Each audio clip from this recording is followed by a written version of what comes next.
reporting for Rete, Informazione, Europea. I'm on my way to a local church, St Bede's Clapham Park. Restrictions are ending, well, some restrictions are ending this week as we're formally coming out of lockdown and services will again be able to be heard. All is quiet after the protest yesterday in central London, at which there were 150 arrests. Not a great deal of news with regard to progress in the COVID campaign, apart from the appointment of a minister for vaccinations. I read this yesterday in one of the papers, and the person who's been appointed is Iraqi born, and I don't yet have that much more information about him. Anything else? Yes. In addition to other European countries, this week is seeing the advent of the arrival of a vaccine for NHS staff, medical staff, who will be the first to receive it. They were saying at the end of last week within the next 10 days. Other than that, things continue under the in inverted commas, new normal here. I may make another report when I get to the church. So I've come to the top end of Oxford Street, one of the top ends, the Marble Arch end. And on my way here, I passed what can only be described as a profound police presence. In fact, there are still several police vans parked just by Marble Arch, as if they had been anticipating trouble. But again, all signs of protesters have gone, and what we're seeing are normal pre-Christmas scenes in Oxford Street, in central London. Some of the police were heading past me a few minutes ago, but this could be to stop some petty crime, which is fairly common here, unfortunately. We're talking pickpocketing, that type of thing, that you would find in any other big city throughout the world.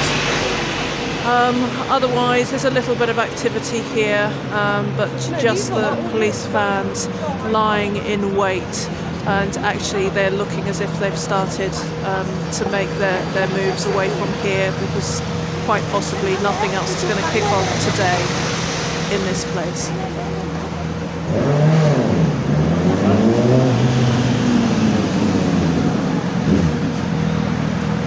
Recording. I have to put it this way. I haven't.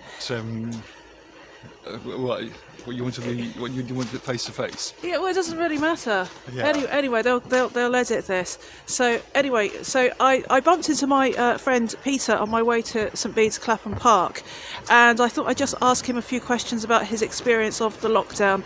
Here he is standing at the top of Hythe Road, which is in southwest London, smoking one of his favourite cigarettes.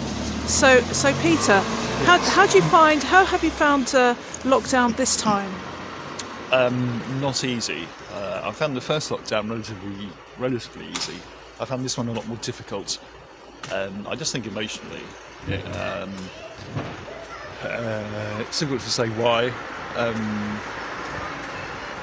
but it's been a struggle, even though it's only going to be 4 weeks, and I'm looking forward to it ending this coming week. Okay, so you said it was more difficult this time emotionally.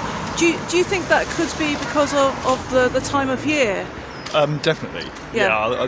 Definitely. Yeah. The weather, the short daylight hours.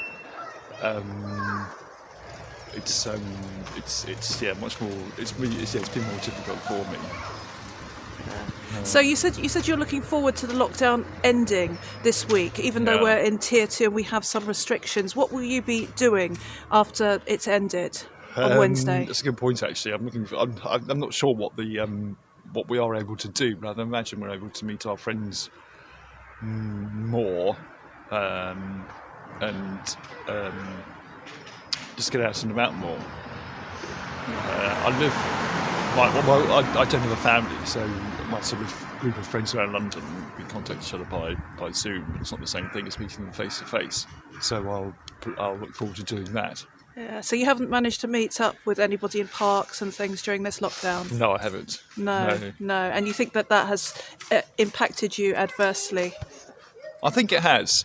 I think it's that, and also the time of year, the cold, the weather, the darkness. The darkness, yeah.